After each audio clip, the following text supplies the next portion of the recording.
psychological and emotional well-being.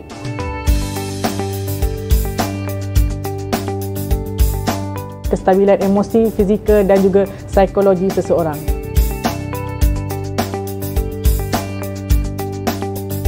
Kesihatan mental tu jiwa kacau lah.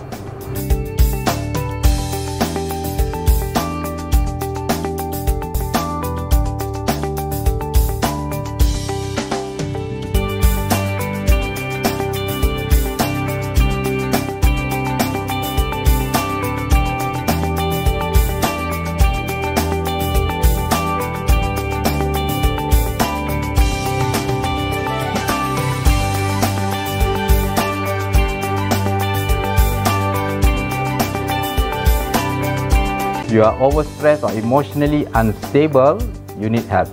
This is our role at Skuad, Peduli, Minda, Faculty of Medicine, UiTM. We aim to raise awareness, be the pioneer in training strategies to seek help for mental health challenges, to empower a group of students and staff. We bring mental health knowledge and awareness, which include mental health screening, stress management, coping strategies, building resilience and tenacity, mindfulness therapy, and interpersonal skills. This is just the beginning. Together we thrive.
Be aware, reach out, take charge.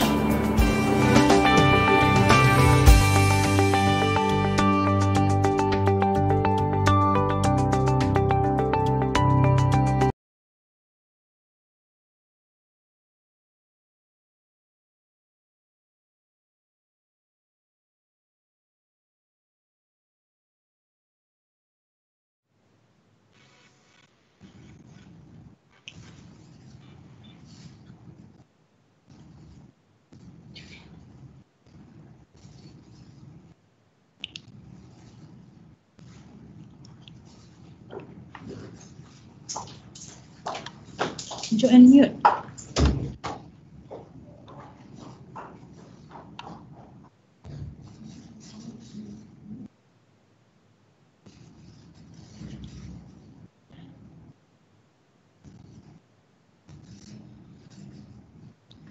Hello, a very good afternoon to all. Thank you so much for tuning in our live webinar today entitled Students Embracing Adversities, My Empowerment webinar series organized by SPM from Department of Psychiatry, University Technology Mara. So I'm Dr. Joanne, clinical psychologist, and I'm the moderator for today. So before we begin the webinar today, so all of you could actually drop or post your questions or inquiries for our speaker today, anytime throughout the webinar. And we would actually, I'll read out the questions or inquiries, and our speaker for today will actually explain further, at the end of the webinar series. So without further ado, let me introduce the speaker for today. We have Dr. Azreen. She's our senior lecturer and also our consultant psychiatrist from Department of Psychiatry, UiTM. So without further ado, today's topic that Dr. Azreen will be talking on is on smart media. So Dr. Azreen, welcome. And I leave the webinar to you. Thank you so much. All right. Thank you, Dr. Joanne. My name is Dr. Nur Hashim. I'm a consultant psychiatrist with Department of Psychiatry, UiTM. So today's topic will be on smart media. Students take charge. Okay, mungkin ada di kalangan penonton tak berapa pasti sebenarnya apa yang akan saya sampaikan pada hari ini. Apakah tajuk ni sebenarnya berkenaan apa? Okay, so today mainly saya akan bercakap mengenai smart media, iaitu definisi smart media, apakah kebaikan dan kelebihan menggunakan smart media, masalah terlalu bergantung kepada smart media dan komplikasi dia, serta langkah-langkah pencegahan dan rawatan seterusnya, conclusion yang at the end of the talk nanti ya. Okay. Apa sebenarnya smart media ni? Okay. Smart media ni sebenarnya semua electronic gadgets lah yang boleh di-connect, maknanya boleh disambung dengan internet, yang ada internet connection. Contohnya macam our tablets, our iPads, laptops, okay, smart TV, smartwatch, sekarang ni semuanya smart kan. So basically ada connection dengan internet, okay. Sudah tentu bila kita bercakap pasal kebergantungan dengan smart media, mestilah jenis-jenis smart media tertentulah kan yang kita selalu gunakan, macam tablets, iPads, and laptops lah. Mungkin tak adalah kot orang, and smart TV, mungkin tak adalah orang terlalu bergantung kepada smartwatch ataupun yang selain daripada tu kan, okay. Apa kebaikan smart media? Kita bayangkan hidupan kita tanpa smart media dulu ya. Kita hanya ada, for example, a landline, maknanya phone dekat rumah sahaja, ataupun phone basic yang Nokia yang lama tu, okay, yang boleh SMS sahaja. Okay, so bandingkan dengan keadaan kita sekarang, sudah tentu now is faster and easier. Okay, dengan senang kita boleh dapat akses kepada information mobile, so easy to go. Kita boleh watch TV online, kita boleh get the latest news online. Okay, menjimatkan ruang. Macam dulu katakanlah nak simpan buku teks tebal-tebal inside our home, kena ada library, kena ada rak buku kan. Sekarang all books banyak yang dalam PDF version, kita just refer, so save space and also cost effective. Kepentingan atau kelebihan dalam bidang learning dan health pula sebagai alat bantuan mengajar, mudah untuk kita buat reference, lepas tu kita boleh networking dengan individu daripada negara lain. Dalam situasi pandemik sekarang, online learning, okay, can you imagine online learning without smart media kan? Of course impossible. And dari segi health promotion, screening, prevention, intervention, ya, even monitoring of our health. Contohnya ada smart media, ada apps dekat phone yang connect dengan our smartwatch. So kita boleh monitor our fitness and health. Dan lagi satu, dia provide anonymity. Contoh kalau kita nak tahu, kita fill up online screening, or kita boleh fill up questionnaires online ke, is anonymous. So kita boleh dengan mudah screen ourselves. Dan sudah tentu kepentingan kelebihan yang paling utama ialah connecting kan, enhance relationship, okay, the availability of social media, dan even more favorable for physical disabled. Okay. Saya tertarik dengan quote ni dari seorang scholar, nama dia Nassim Nicholas Taleb. Dia kata, the difference between technology and slavery is that slaves are fully aware that they are not free. So maknanya kita kadang-kadang tak perasan yang actually kita dah jadi hamba kepada teknologi. Sedangkan yang hamba yang sebenar, dia sedar yang dia sebenarnya tak free. Okay. So kita beralih kepada topik smart media over dependence, ya. Banyak sebenarnya terms yang kita jumpa ataupun definisi yang berbeza. Kalau kita baca dekat online ataupun dalam journals, articles, even dalam papers and magazines, memang kita akan nampak penggunaan istilah-istilah yang berbeza. Internet addiction, compulsive internet use, problematic internet use, smartphone addiction, internet dependence. Dia sebenarnya bergantung kepada apa jenis definisi yang researcher tu gunakan dan apa questionnaire ataupun study tools yang dia gunakan. Tapi secara umum dia merujuk kepada overuse of technology and compulsive tendencies related to use of digital devices. Maknanya penggunaan yang berlebihan dan macam tak boleh control penggunaan tu. Kompulsif, maknanya kita kompulsif, kita guna tu tanpa had. Okay? Jadi akan menyebabkan significant impairment in an individual's daily function. Contohnya tempat kerja, di sekolah ataupun dalam perhubungannya. So macam saya kata tadi, dalam studies memang macam-macam terminologis digunakan, pelbagai tools digunakan, and scores yang nak menentukan ada problem atau tak ada problem.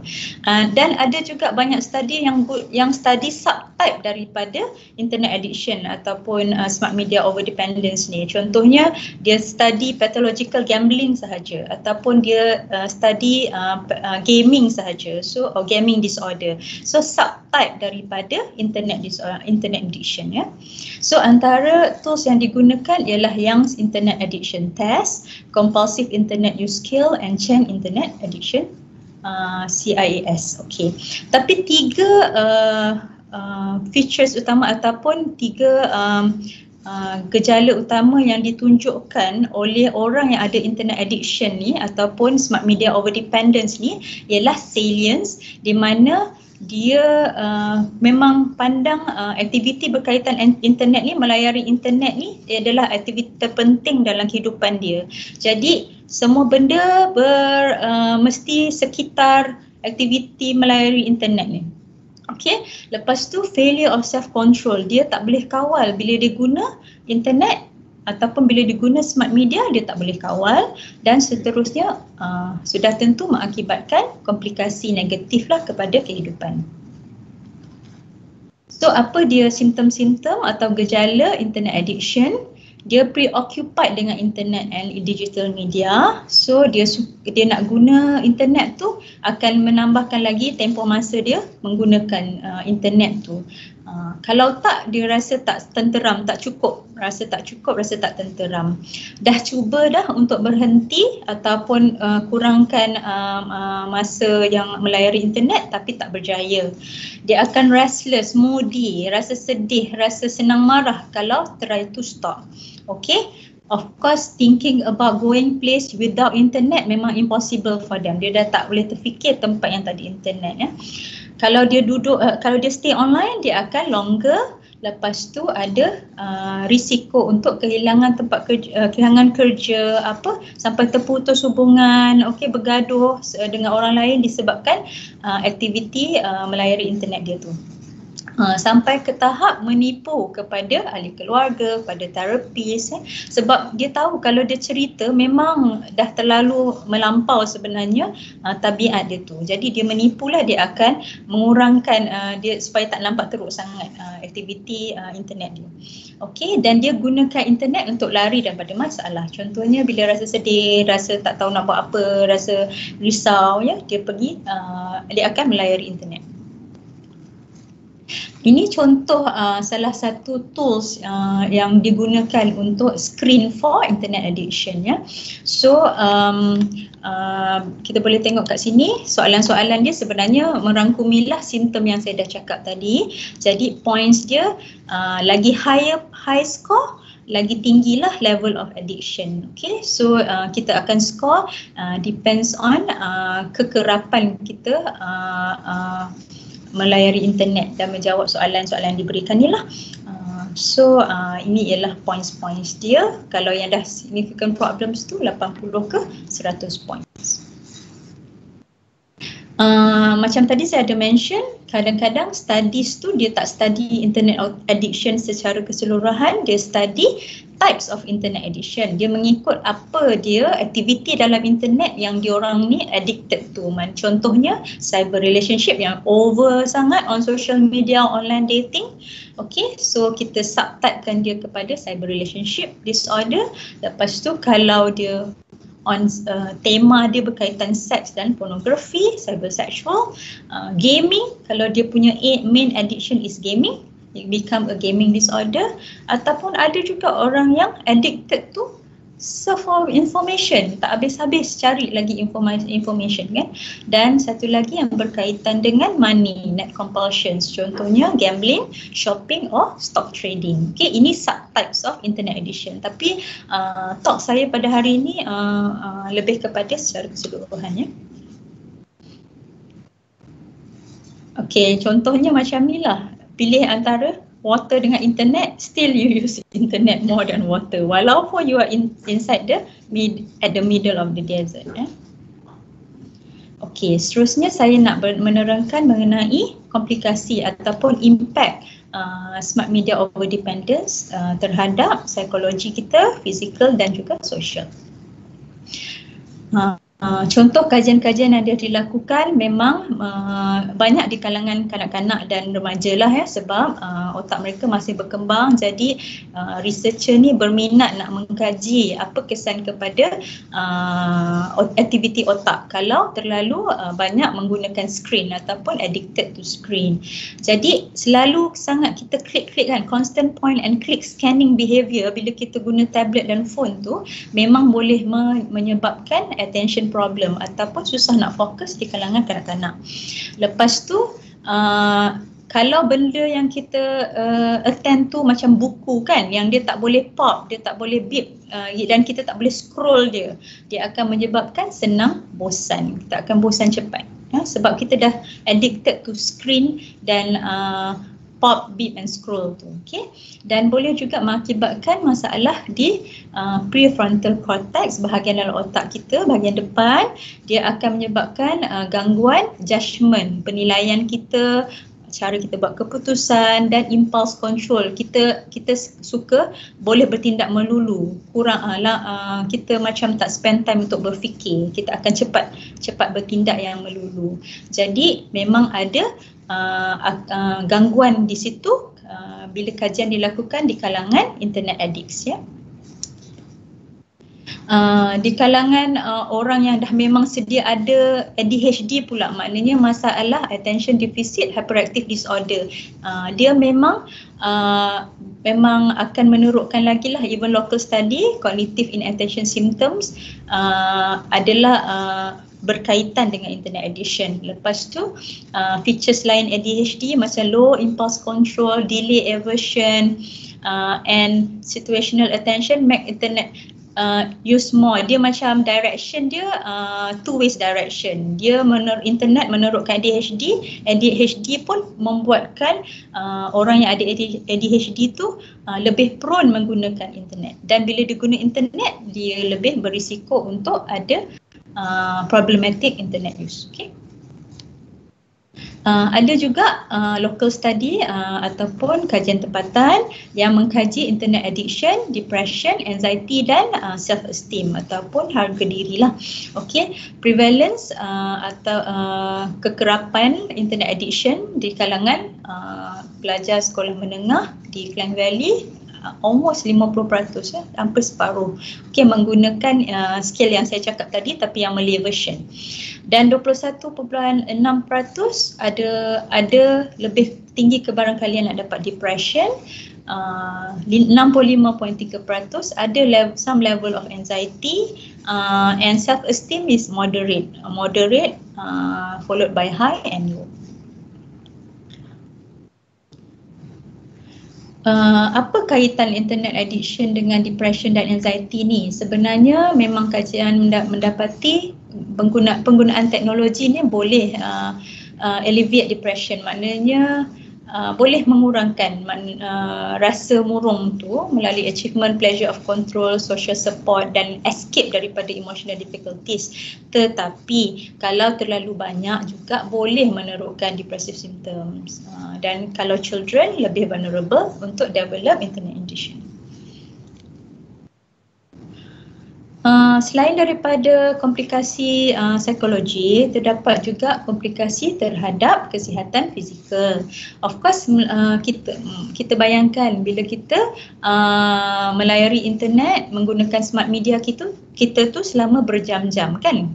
Sama ada kita baring sambil tengok ataupun kita duduk di kerusi dan tengok ataupun macam-macam lah posture kita sewaktu melayari internet.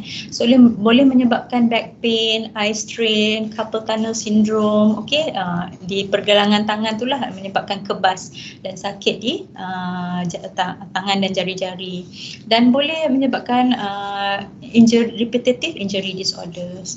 Kalau kurang bergerak lah bila kita dah melayari internet, dah tak suka aktiviti fizikal. Lepas tu boleh juga mengganggu literacy dan academic development.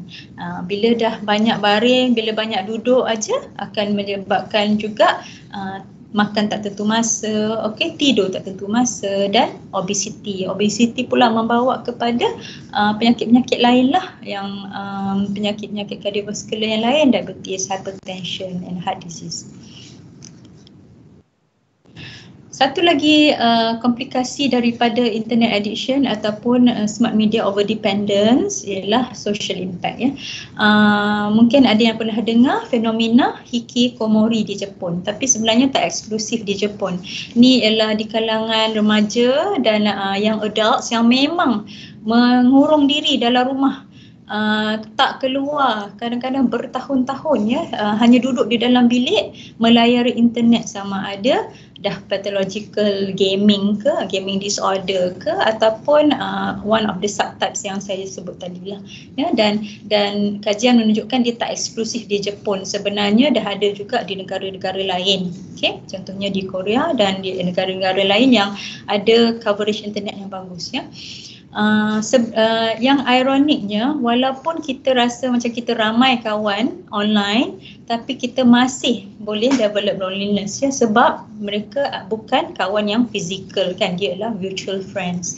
And orang yang lebih banyak melayari internet lebih cenderung kepada cyberbully, pornografi, okay, online sexual predators, especially in young kids, ya.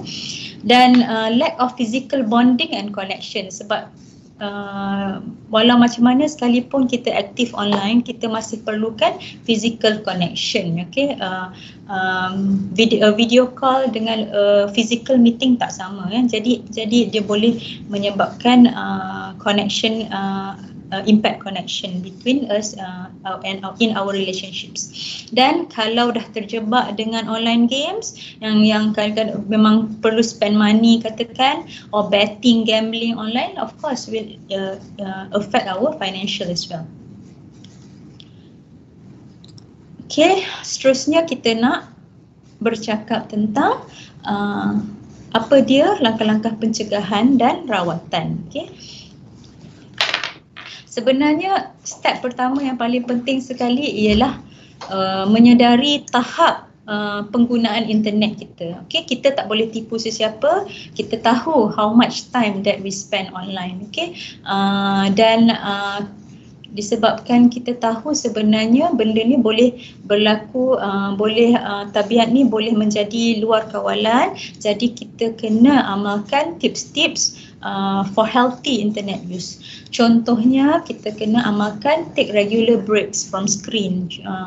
Boleh pelbagai cara, ada orang set timer di phone dia, ada orang set timer alarm clock, apa-apa. Kita take break daripada our internet use. Contohnya every 45 minutes or every 1 hour.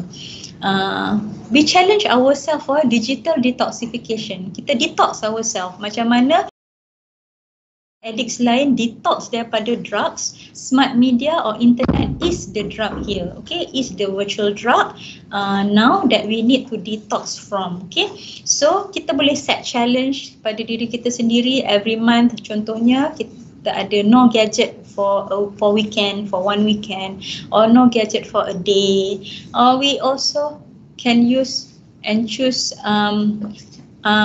places where go for holiday yang tak ada internet coverage. Kita betul-betul challenge ourselves to see what we can do without internet. Seterusnya kita set rules at home. Kalau kita ada kita boleh berbincang lah di dalam keluarga apa rules kita mengenai penggunaan internet.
Okay, if that is the case. Okay, I buka balik YouTube sekarang. So, I boleh terus cakap ke macam mana? Tunggu sekejap, cuba lagi dulu tak? Okay. Okay, boleh start.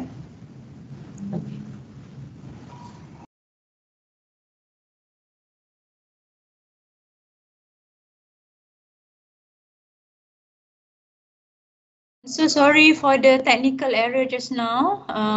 Memang ada masalah dari segi sharing slides tu. Okay, so I go back to masalah screen addiction dan komplikasi kepada kesihatan fizikal. Jadi bergantung kepada our posture masa kita melayari internet tu boleh mengakibatkan masalah sakit belakang, okay, eye strain, carpal tunnel syndrome. Carpal tunnel syndrome ni masalah dekat our wrist, pergelangan tangan tu ada nerve yang terhimpit, jadi mengakibatkan kebas dan rasa sakit pada ujung-ujung jari. Dan boleh juga mengakibatkan number of repetitive injury disorders. Bila kita kurang bergerak pula akan mengakibatkan masalah kepada literacy dan perkembangan akademik. Dan bila banyak melayari internet, kita duduk dan baring saja, jadi sedentary lifestyle, kurang bergerak, kurang aktiviti fizikal, dan kita akan lupa nak makan pun tak tentu masa, tidur, tak cukup tidur, dan mengakibatkan obesity juga. Okay, bila ada obesity boleh ada komplikasi kepada penyakit-penyakit lain seperti diabetes, hypertension dan sakit jantung. Okey, satu lagi aspek ataupun komplikasi daripada internet addiction ialah social impact, iaitu dari aspek sosial. Contohnya social isolation dan withdrawal. Ada satu fenomena yang sebelum ni dilaporkan di Jepun, hikikomori, iaitu youth ataupun orang-orang muda ni dan remaja yang berkurung di dalam bilik, tak keluar rumah bertahun-tahun melayari internet. Okay? Dan sebenarnya fenomena ni tak hanya khusus di Jepun sahaja. Studies dah shown sebenarnya ada juga di negara-negara lain yang mempunyai coverage internet yang bagus. Jadi diorang boleh mengalami komplikasi ni, iaitu dia become isolated from the public. So yang ironi dengan melayari internet ni, kita rasa kita ramai kawan, but they are all virtual friends. Still kita boleh terdedah kepada kesunyian atau loneliness disebabkan hanya banyak kawan online saja, tapi fizikal tak ada kawan, dan terdedah kepada cyberbully, pornografi, kanak-kanak terdedah kepada sexual predators. Dan virtual connection tak sama dengan physical connection and physical bonding. Jika kita terjebak dengan online games dan online betting ataupun gambling pula, boleh mengakibatkan komplikasi kepada kesihatan kita punya keadaan kewangannya. Okey, topik terakhir yang saya nak sentuh pada hari ini ialah mengenai prevention dan treatment of smart media overdependence. Okay. Sebenarnya langkah pertama dalam merawat atau mencegah internet addiction atau smart media overdependence ni ialah kita kena sedar sendiri tahap penggunaan internet kita. Okey, kita tak boleh tipu sesiapa, hanya kita yang tahu berapa jam ataupun berapa kerap kita melayari internet. Ya. Jadi kita kena kenal pasti tahap penggunaan internet. Seterusnya kita boleh amalkan tips-tips penggunaan internet yang sihat. Contohnya dengan take regular breaks. For example, take 15 minutes break for every 45 minutes of internet use. You can also set a personal challenge of digital detoxification. Okay, dalam case internet addiction, drug ataupun dadah dalam yang kita addicted ni ialah internet, okay, ataupun smart media. Jadi kita boleh set personal challenge, no gadget for a day ataupun for a weekend. Lepas tu kita boleh pergi bercuti atau pergi ke tempat-tempat lain yang tak ada internet coverage, and challenge ourselves apa yang kita boleh isi, macam mana kita nak isi masa tanpa internet. Seterusnya kita boleh juga berbincang satu keluarga untuk set rules at home.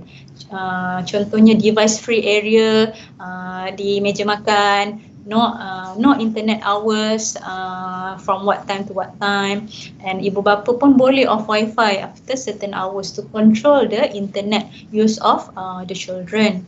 Kita kena keep track of non-essential internet use. Kita memang tak dapat elakkan. To say don't use internet memang tak boleh. Kita kena guna internet sebab ada the vast advantages yang tadi saya sebutkan kan. Jadi kita kena keep track non-essential internet use macam online shopping when you are bored. Kita boleh gunakan apps untuk track time kita spend online, contohnya Zen Screen, Moment, etc. Okay. Boleh juga kita buat list aktiviti yang kita enjoy doing tanpa menggunakan internet. Contohnya hobi-hobi kita ataupun exercise, berjumpa kawan secara fizikal, makan bersama, menonton wayang bersama. Dan kalau kita dah kenal pasti ada simptom atau gejala internet addiction dalam diri sendiri atau seseorang yang kita kenal, kita kena dapatkan professional help seperti psychiatrist dan psychologist. Treatment of internet addiction. Kalau kita dah didiagnose dengan internet addiction, antara rawatan yang diberikan, sudah tentu kena proper assessment and diagnosis lah. Seterusnya boleh diberikan rawatan dari segi ubat-ubatan sebab kita kena kenal pasti punca dulu internet addiction tu. Contohnya ada underlying depression, anxiety or ADHD yang menyebabkan pesakit tu lebih berisiko mendapat internet addiction. Jadi kita kena rawat the underlying cause. Ada psychological approaches macam motivational interviewing, cognitive behavior therapy, family therapy, as well as having support group in controlling our internet use.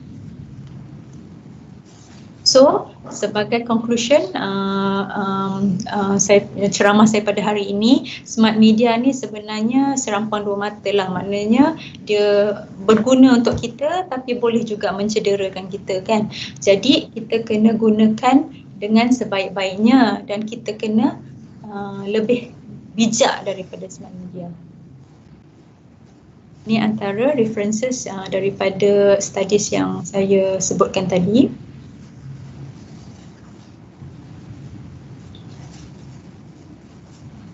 Baik, ada sebarang soalan?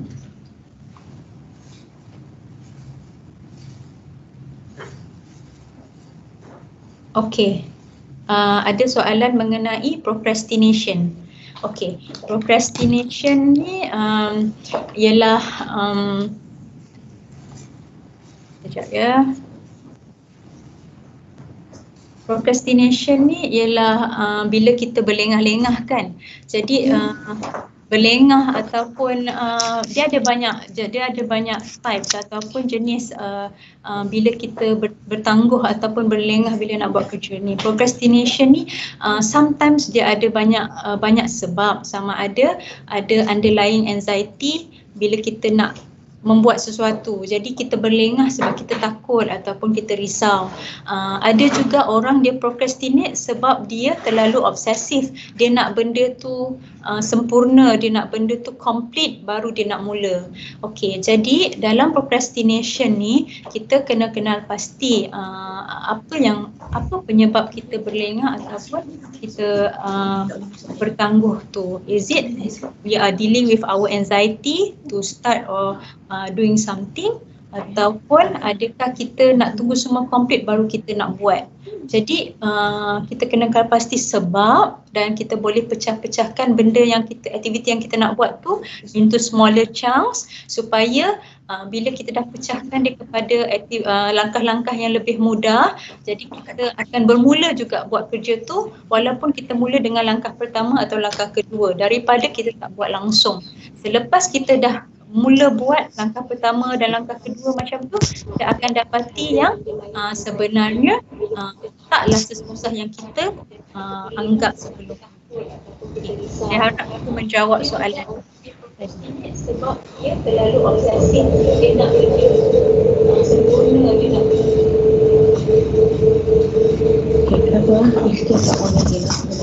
Ada soalan lain?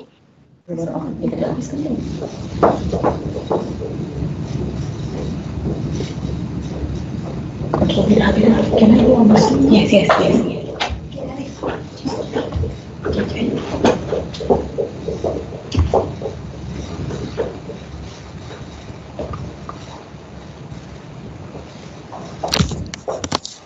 Thank you so much, Dr. Azreen, for your comprehensive talk about smart media. And any other questions from the audience?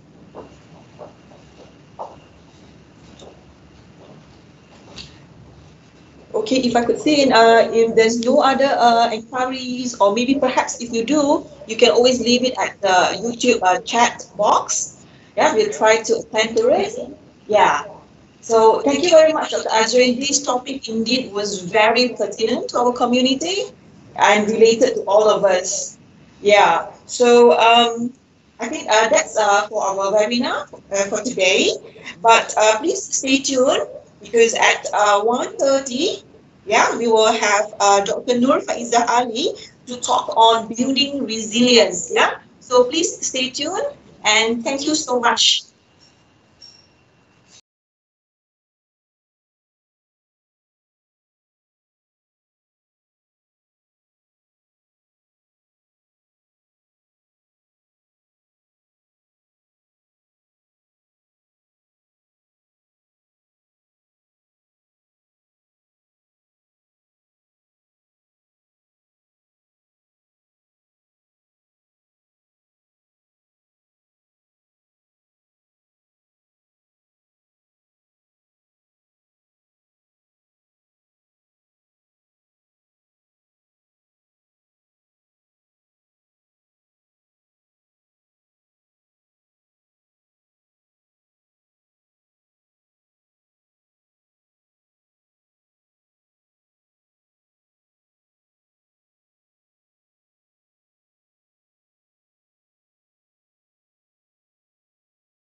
psychological and emotional well-being.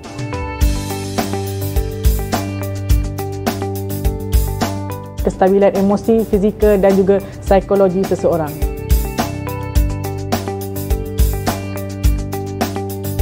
Kesihatan mental tu jiwa kacau lah.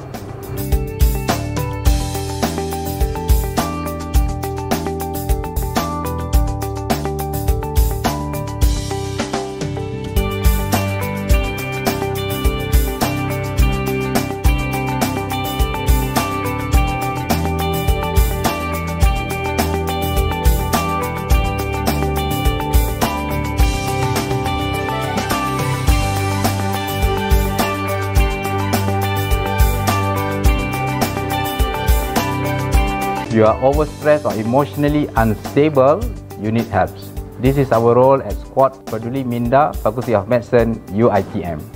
We aim to raise awareness, be the pioneer in training strategies to seek help for mental health challenges to empower a group of students and staff. We bring mental health knowledge and awareness, which include mental health screening, Stress management, coping strategies, building resilience and tenacity, Mindfulness therapy and interpersonal skills. This is just the beginning. Together we thrive.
Be aware, reach out, take charge.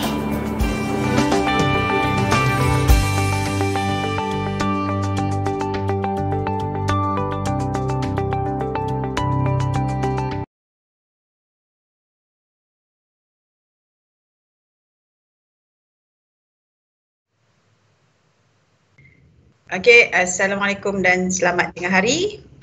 Thank you very much for tuning into UiTM channel. So we will continue with our last session of our webinar series. So the topic of today is building resilience. It will be presented by Dr Nur Faizah Ali, our consultant psychiatrist. So if, as usual, without any, if you have any question, you can just type in our live chat box in the YouTube channel, and I will read out the question at the end of the session. We might be ending our session quite early, maybe around 1:20, well 2:20. But it depends on Dr. Faizah. So without further ado, I would like to invite Dr. Faizah to give her talk. Thank you very much. Right, thank you, Puan Siti Aminah. Hi everyone. Thank you very much for taking your time to be here attending the webinar. I know it's still lunchtime. Dah makan ke belum semua orang? So I really hope that this session will be beneficial for you and also for me as well, inshallah. So if again, just another reminder, if you have any question or anything that you want to ask, just let me know, and we'll try to answer it, the best possible. Yeah, it'll be answered by either me or Puan Siti Aminah. Betul tak, Puan Siti Aminah? Okay. Okay, betul. All right. So the our topic for today is actually a very interesting one. It's about building resilience. Resilience is really something that all of us need to have now. Especially in facing the current situation with the COVID-19 at the moment. So before we start, before we continue, I would like you all to watch this video because I find it very, very interesting. And I think the kids in this video is actually super cute. So let us.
Well, it seems that there's no audio. Can you just give me a...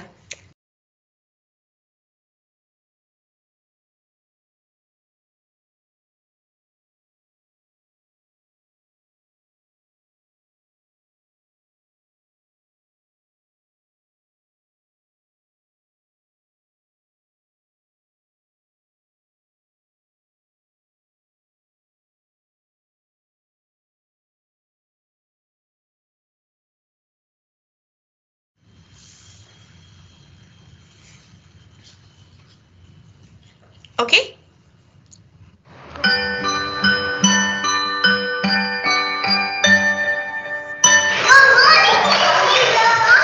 Morning, everyone.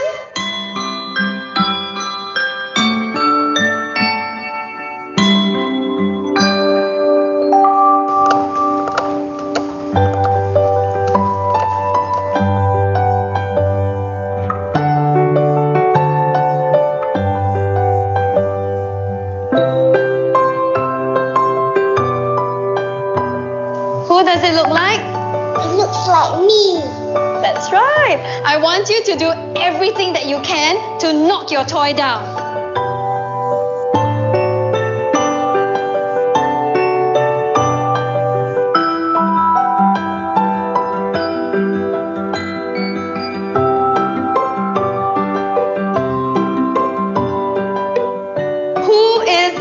strongest in class?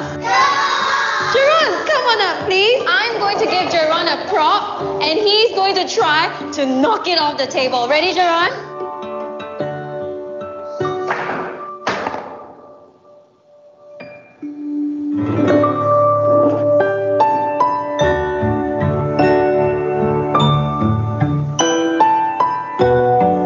Okay, children, who can tell me what it means to have resilience?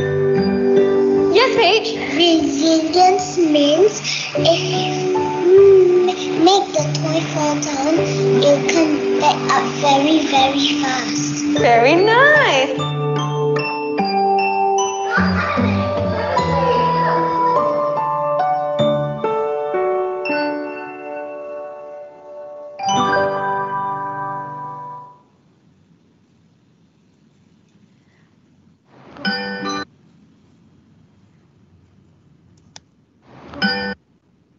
Okay, so I find the video just now is very interesting because it shows us the concept of being resilient. You see the anak patung, the toy that they were playing. You can see how the kids play with them. Nak terbalikkan dia, tertonggengkan dia, pukul dia dengan benda. You see the toy will actually, of course, move and also terbalik, affected lah by the situation around them. However, what happened to the doll adalah it goes back to the original form. That means the doll has the ability to bounce back after being faced with adversities. That is the concept of resilience that we want to discuss today. So why I said that the concept of resilience is very important to be discussed, because as you can see now kita semua dilanda dugaan yang amat besar dengan hadirnya wabak COVID-19. Dengan adanya wabak yang melanda satu dunia ini memberi kesan yang amat serius kepada kita, terutamanya kepada warga akademik, kepada pelajar, kepada lecturer, and kalau di hospital bukan sahaja kepada pesakit, malah juga kepada petugas-petugas hospital. Jadi apa yang berlaku bila adanya wabak COVID-19 in our community? Well, there's a lot of changes. Like I said just now, there's a lot of uncertainties. Kita tak tahu sampai bila COVID ni akan ada dalam masyarakat kita.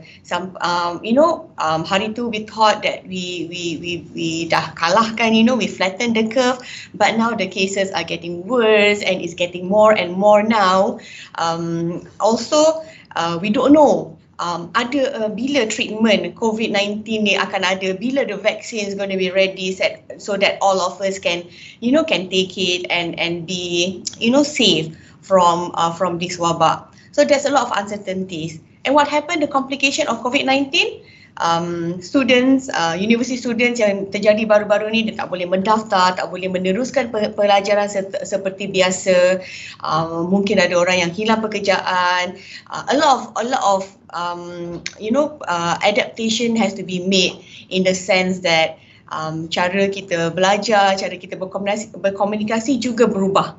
So contohnya sekarang, instead of the usual seminar that we have face to face, saya kena bercakap dengan screen komputer saya, imagining that all of you are listening very attentively to what I'm saying.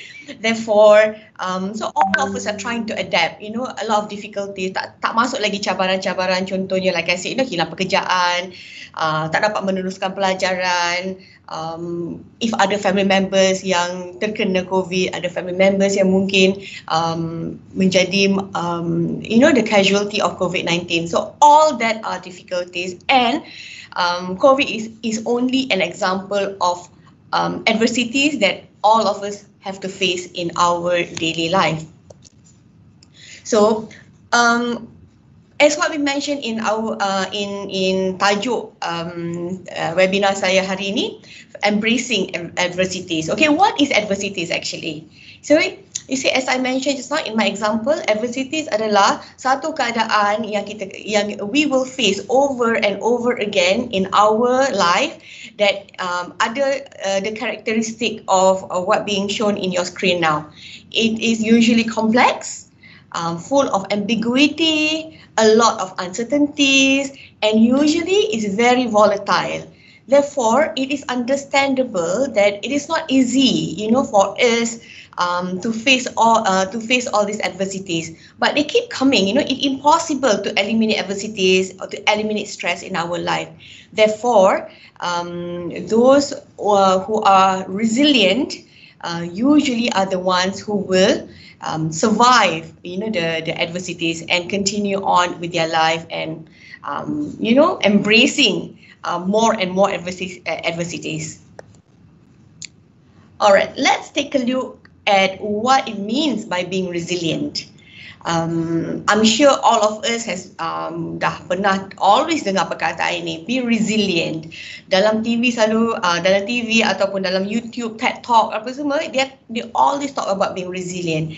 And people are also saying, experts are saying the current generation nowadays, their lack of resilience, that's why they are easily affected by all the adversities they face in their daily life.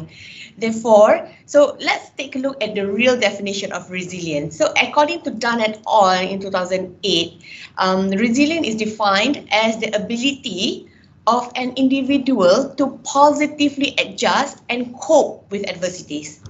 You see, it's the ability for us, when faced with any difficulty, any stress, for us to bounce back and continue fighting. And when we bounce back, it's good if we can bounce back stronger, has more wisdom, and more ready to face more challenges in our life.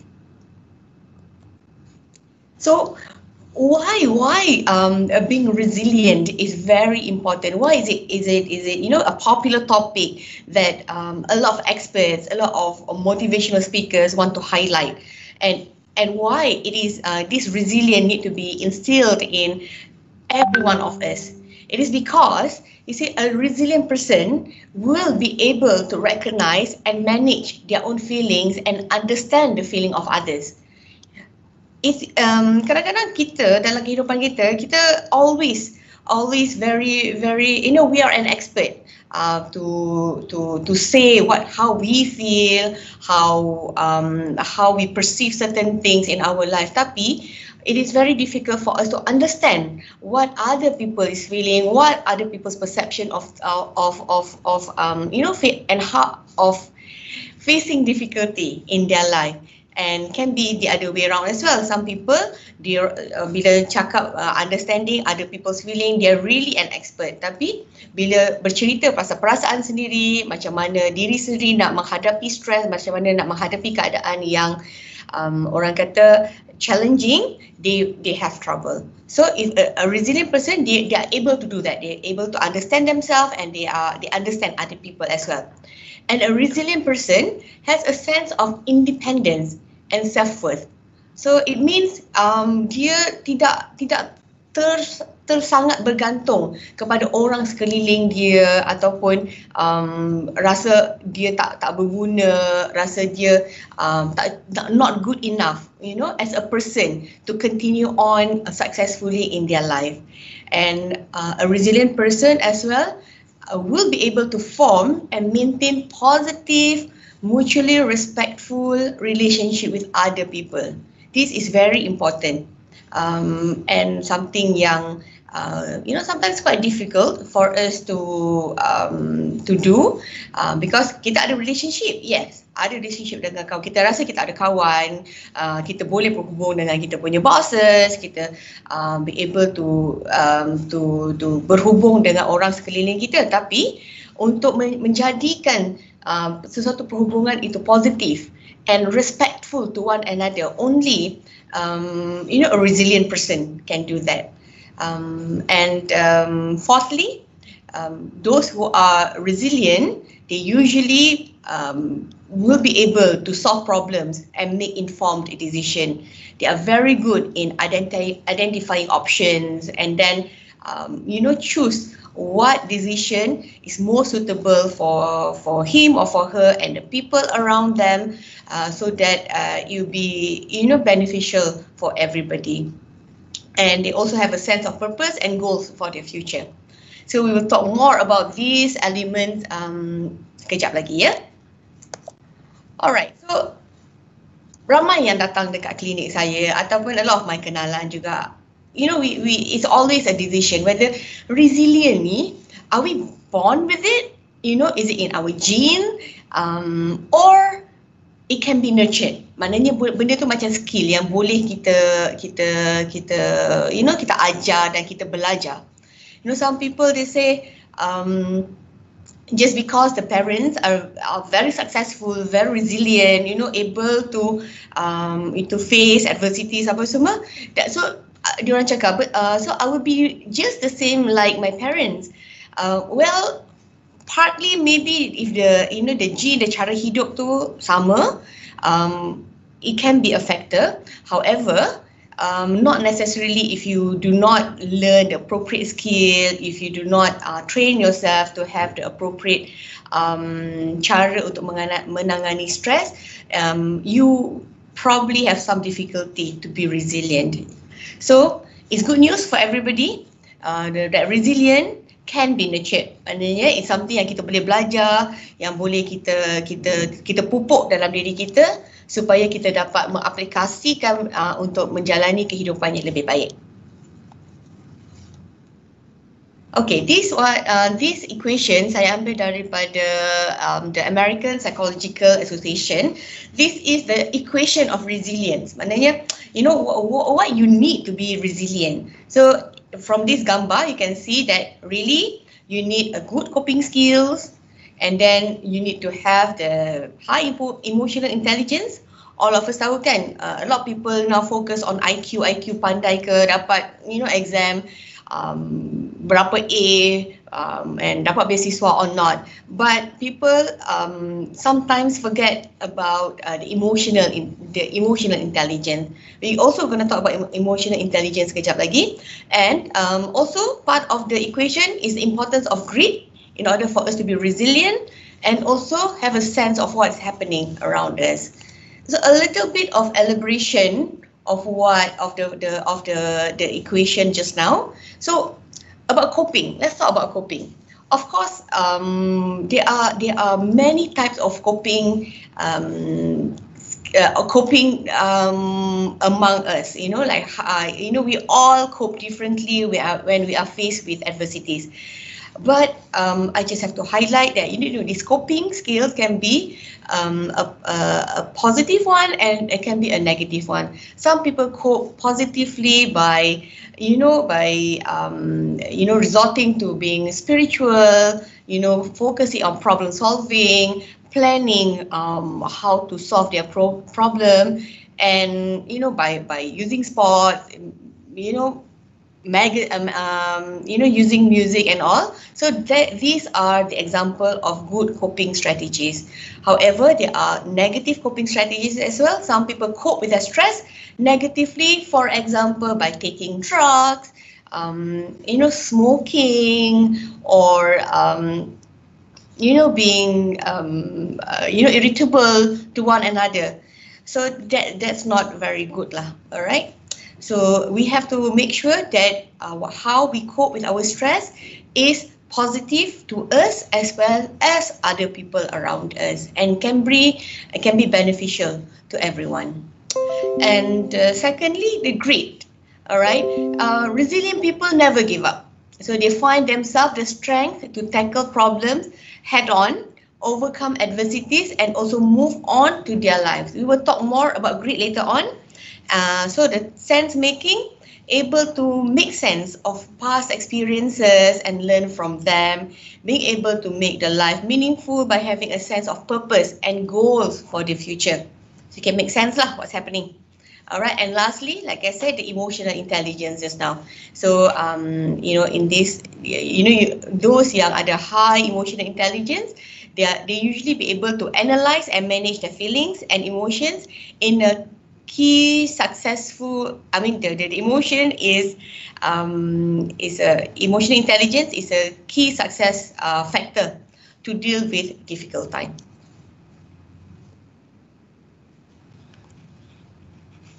Okay. All right, focusing on the students now. Okay, why do students need resilience? You know, students, actually all of it, like I mentioned, all of us need. Tapi the focus of our talk today is really with the students. Okay, we need resilience because it is very important to maintain our good mental health. All right, and we need to be resilient as well because of all the physical demands that come with you being students. You know, because you have to deal with the all the changes like what's happening now. And the workload, you know, all the assignments, your exams, your assessments, and, you know, also, aside from the academic perspective, you also need to deal with your emotional labor. Because this is the time, you know, while you're being students, you know, a lot of other factors of life will also come in. For example, this is the time that you will have a relationship, and you know you're more involved with your friends, and also this is the time that a lot of things happen to your family as well, such as loss of parents and you know some conflict in the family, and also managing expectation. That you have to be successful, you know, certain you have to score in the exam, you know, to achieve certain grades and to obtain a scholarship, things like that. So to face all of this, it's not easy, and if you have the resilience, hopefully you can overcome it more effectively.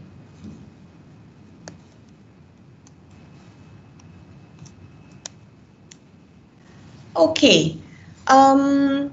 So we all know what a resilient people can do, and you know the element of resilience. But how do we develop resilience? So as you can see on the screen now, there's it's the ABC model of resilience. It's actually developed by the psychologist Albert Ellis. So A stands for adversities, B for beliefs, and C for consequences. So a resilient person, you know. They will identify the adversity that they are facing. So they will find themselves being in a challenging situation, and they will interpret their beliefs accordingly. All right. For someone who has who are not resilient or who don't have a positive mindset, it is very difficult to interpret the situation positively, and they will have a negative interpretation, and that will lead to the bad consequences. If you have a good, you know, a positive belief, maybe the consequences will be better. And then, but if you have a negative belief, then the consequences will be a negative one. The consequences is what you do or feel as a result of the situation. So it can, therefore, the elaboration of the ABC model is the ABCDE model. How do you want to develop in order to develop your you know your situation, so that you can adjust it and face it resiliently. So A, adversities, and then belief about the event. It could be a negative one, and probably the emotional consequences also a negative one. But a resilient person, they will go to D. They'll try to dispute and challenge if there's any irrational belief. They will see, okay, if I just give an example. Okay, adversities, now COVID-19, all right? B, belief. Okay, I believe this COVID is going to make my life as a student more challenging, and it will make you know me to complete my assignments or doing well in my exam more difficult. And C, emotional consequences. Of course, I'll feel a bit down myself, no motivation to study, so all the negative feelings lah. However, I can dispute those negative feelings by finding the proof. Okay, apa book? Can I see this situation differently? Yes, at the COVID, I believe yes, it will be challenging. But is there anything that I can do to make this challenge, you know, to turn it more positively to me? So bila I feel the challenges, I can adapt, and I will try modify how I react to it. then it can cause my emotion to be more in control and more positive, and of course lah, the result will be better. So that brings me to the E lah, effective new belief replace the irrational one. So it's good if you can apply the A, B, C, D and the E part as well as part of your skills in facing the adversity. Okay, what do you need to be resilient? You know, for you to be, this is, if you can see in your screen now, is what we call the resilience competency. First of all, you need to be in control.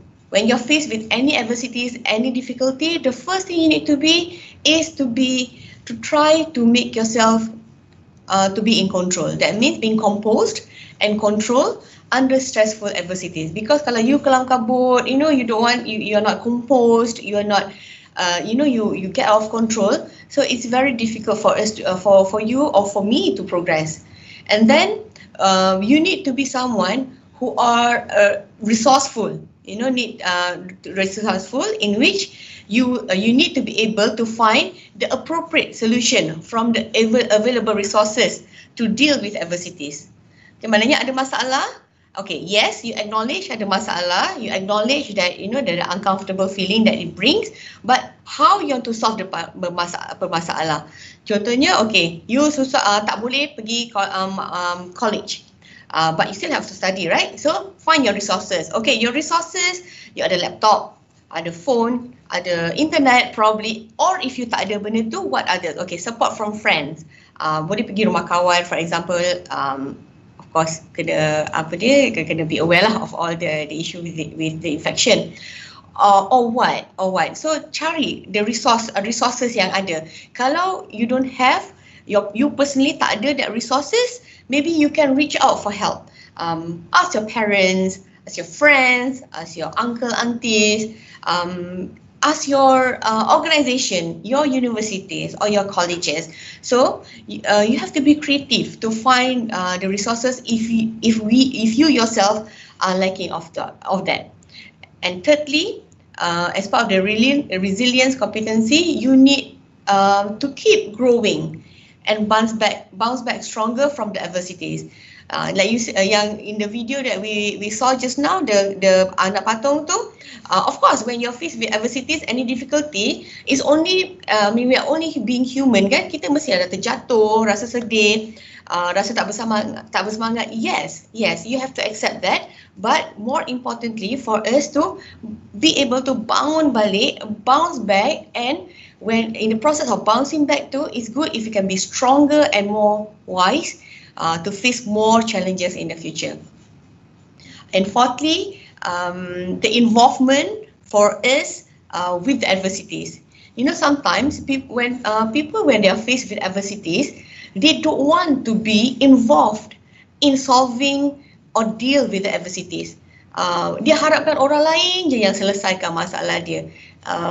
Dia sendiri tak buat apa-apa, tahu nak complain, then rasa down, and nothing good will happen out of it.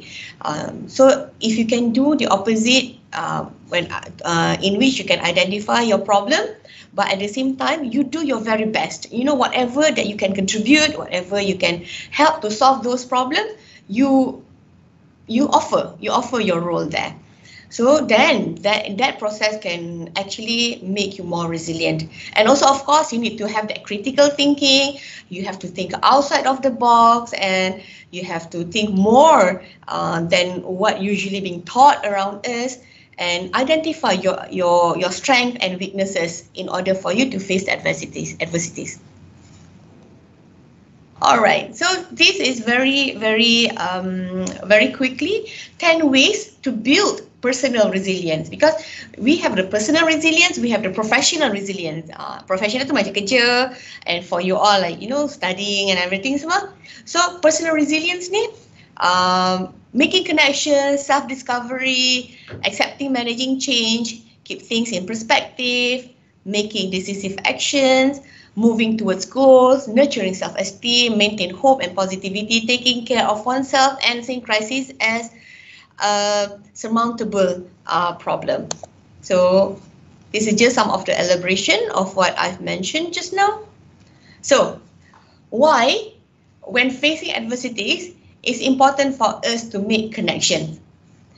Because I think like just now, when Dr. Azreen gave her webinar just now, her talk about the importance of us connecting with our friends, our family members, or people that can support us, is either virtually or physically, if that's possible. Because when you have these connections and you can cultivate good relationship, you and also be able to get help and offer help and work together with other people.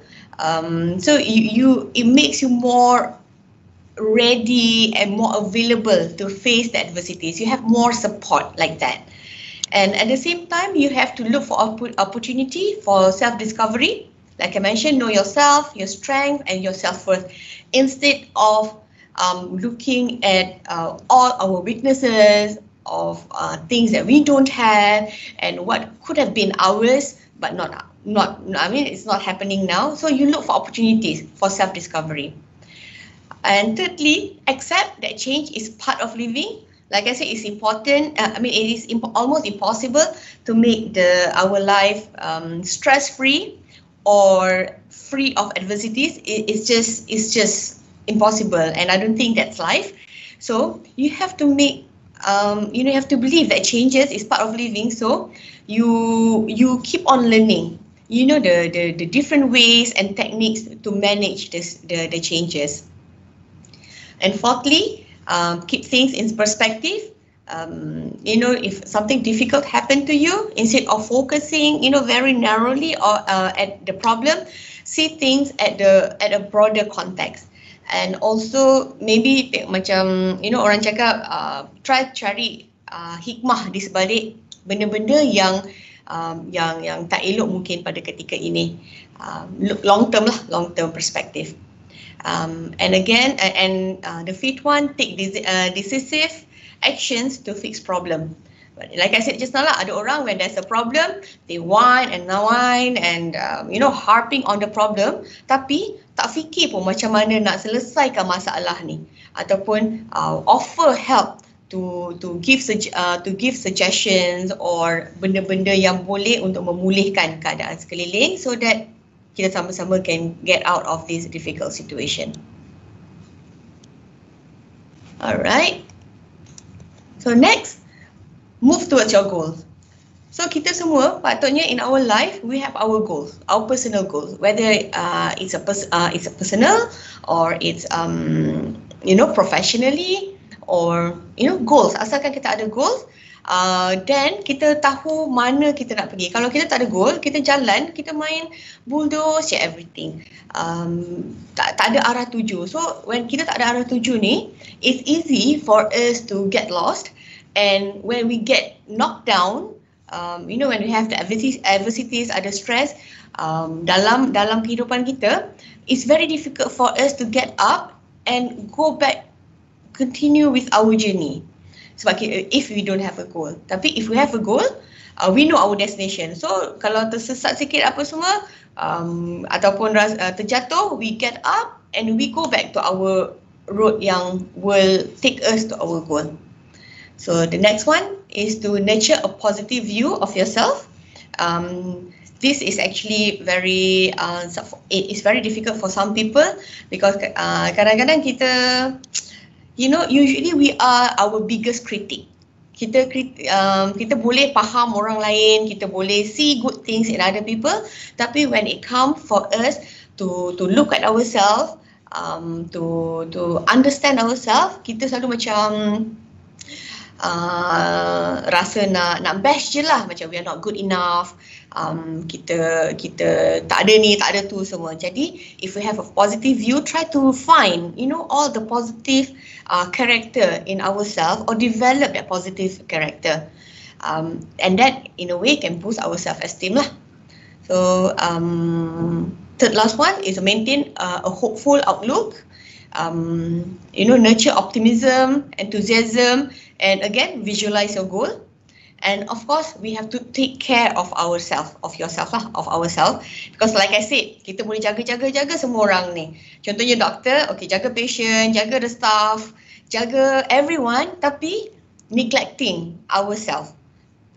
Ataupun students jaga nak nak siapkan assignment, nak buat aktiviti apa semua, busy dengan everything tapi tak take care of yourself. You didn't give your time to rest, you didn't give your time to to be with your feelings and accepting you as yourself. Jadi you have to take care of yourself, barulah kita boleh take care of orang lain. Not being selfish. A lot of people have a different concept. Kata when you take care of yourself first, you prioritize yourself, that means you are being selfish. No, it is not. You have to take care so that you be more able to provide for other people. And lastly, avoid seeing crisis as insurmountable problem. Insurmountable ni maknanya yang tak boleh diselesaikan. Maknanya dah tak ada penyelesaiannya, memang tak boleh buat apa-apa lagi. Because every crisis, every problem, there will be a solution. It's not the end. Ada kata-kata yang kata if it's not the end, I mean, okay, I cannot remember, but it's something like that. All problems, inshallah, ada solution. It's either that solution now or maybe it will take a bit of time. Okay, this one is professional resilience. As what being experienced by the students now, tak boleh pergi campus, tak boleh enroll, tak boleh belajar, jumpa kawan macam biasa. So what you need to do to keep yourself more motivated and more resilient in facing that, satu, you accept the change. There's no point of you being resistant to change. I understand sometimes it can be difficult, but it's good if you can accept it. And then be a continuous learner. I'm sure all of us, kita punya learning curve now memang naik mencanak-canak lah, because dulu mungkin kita tak very familiar sangat with all the technology, having this online learning and everything semua, but now we have to learn that, and that process has to be continuous. Then we take charge. We don't have to blame other people, salahkan orang ni, orang tu, for the difficulties that we're having now. We take charge. Whatever that we can do, we do, and leave it to, and of course, ada concept reda and tawakal after that lah. And then find your sense of purpose, pay attention to self-identity, that's very important as well. Cultivate relationship, which I mentioned just now as well. Reflect. Yes, we don't do this often. Kita always buat benda, tapi kita tak sit down and reflect back. Okay, benda yang kita buat ni make any difference tak? Berbaloi ke tak? Will it be helpful? So if you actually can sit down, reflect, you can learn more and see new perspective, and you are more aware of yourself. Maksudnya selalu orang bila banyak sangat stress, banyak sangat benda yang dia nak belajar, dia jadi macam very stressed, tapi and they're not even aware of that. So when you stop and reflect, you will realize, yes, you tengah problem sekarang, you tengah rasa susah. Therefore, now you can take the appropriate steps lah to overcome them. And also skill shift, to reframe how you see your skills, talent, and also interest. I think that's relevant as well for now. If you can't do something face-to-face basis, now maybe you can see how you can utilize your talents through the, virtually now, or with the kekangan yang ada ni, do it, long distance ke apa macam tu. Alright.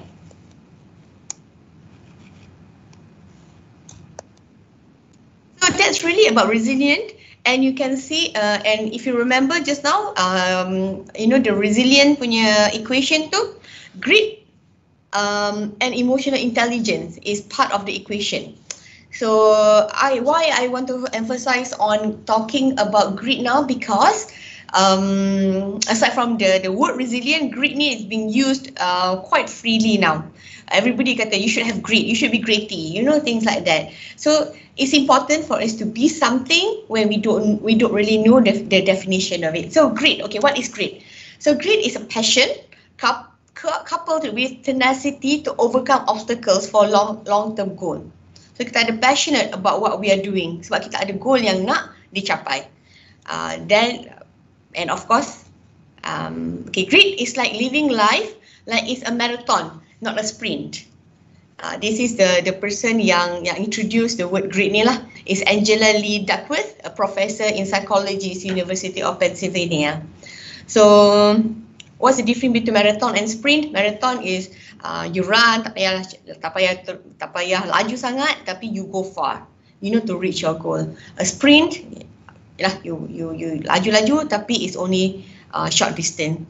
So grit is like living a life like a marathon lah, not a sprint, because our life is quite long and a lot of adversities that come with it. So 4 signs, if someone is gritty or have grit, that someone would have usually have something they can find enduringly fascinating. All right, and they can view frustration as a necessary part of the process in reaching their goals. Remember, grit is being passionate to achieve something. Passionate about your long-term goal. So the frustration in that journey, of course, it comes with frustration. It comes with tiredness and a lot of negative emotion. But you a necessary part of growth. All right, and they usually look for ways to make their work more meaningful, and lastly, they believe that they can change and also grow.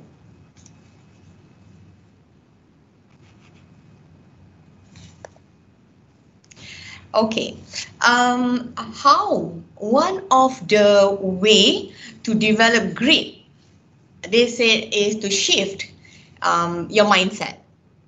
Okay, that is from a fixed mindset to a growth mindset. So what's the difference between a fixed mindset and a growth mindset? So a person who has a fixed mindset, they usually believe that their whatever they have, their intelligence, their personality, their character is inherent. Dia macam static, tak boleh berubah. Apa yang adalah yang sekarang, apa yang ada sekarang itu yang akan kekal selama-lamanya. So they usually, because of this mindset, they avoid anything, venturing into activities yang ada possibility failures. So they avoid failures, but at the same time they always have desire to look smart. They avoid challenges. And they stick to what they know. Orang kata comfort zone kan, those yang be able to the comfort zone, duduk dalam comfort zone dia saja, dia tak keluar, dia tak nak buat apa-apa extra untuk grow themselves. And they take any feedback or any criticism very personally. Orang cakap sikit kata, kalau katakanlah the lecturer kata you should improve. Cara orang yang ada fixed mindset ni accept that apa yang lecturer cakap, they're not good enough. Lecturer ni cakap macam tu because dia tak suka aku. Things like that, very negatively. And it's all about them. Tak pernah, maybe dia jarang fikirlah, maybe the nasihat tu maybe for them and for all the organisation juga, which can be taken positively. And usually those yang have fixed mindset, they don't change and they do not improve. They only maintain where they are. However, if we can change our mindset ni kepada growth mindset, to be someone yang be able to accept the importance of continuous learning, and also feel that they can make mistake, tapi they can learn from the mistake and they can be a better person. So these kind of people are said to have the grit.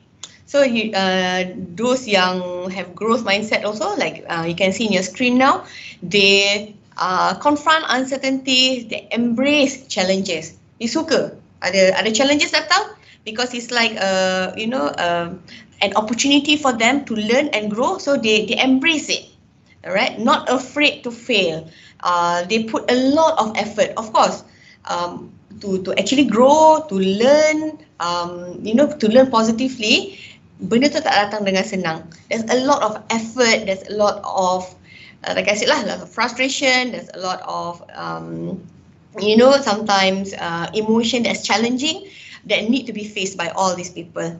And also, any feedback, good or bad, they will take it positively and do the appropriate changes. All right? Okay, how can we help people or ourselves to have a growth mindset? Intentional praises. Kalau kita nak anak kita or kawan-kawan kita or our colleagues to change their mindset from fixed to growth, you have to praise them. Tell them that it's important to be, hardworking, not just being smart. You acknowledge their hard work. Share with them all the inspiring stories, teach about brain development, psychology, and also neurological processes. You have to emphasize to them that effort, in order to grow, effort is required and also is encouraged. The result maybe is something that you need to consider later on. And also, it's okay to make mistake, but most importantly, to learn from the mistake. Alright, so just take a look at, a few orang yang, oh God, kejap ya.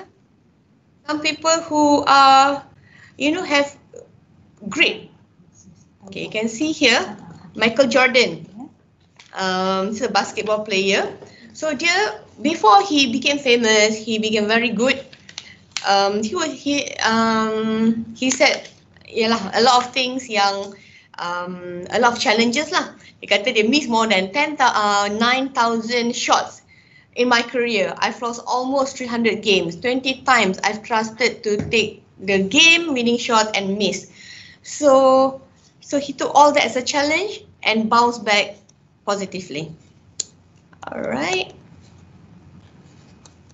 Yang ni tu, but I think, okay, let's do someone local, Rizalman. I'm not sure lah ada peminat-peminat Rizalman here ke tidak, but I find him to be someone who has grit, who is resilient, because he used to share with us his struggle during his difficult his student days, in which he has to really work very hard despite all the limitation dari segi keuangan, dari segi resources, things like that. He still overcome that and be a legend in his industry at the moment. All right. So finally, like I mentioned just now, resilience is important. Grit is also important. The difference between the two is grit is the engine that moves us towards our goal, and resilience is the oil that keep the engine moving. All right. I think that's all. Is there any question? Okay, Dr. Faizah, there is no question from the participants. Maybe any last before we end our webinar? All right. So before we end our webinar, I would like to thank everyone who had participated very actively in this 3 days webinar series, students facing adversities, mind empowerment webinar series by Skuad Peduli Minda UiTM. So we hope to conduct more of this webinar or maybe face-to-face training on mind empowerment in the future, inshallah. And until then, let us pray that things will get better and continue developing your resilience to a better life, inshallah.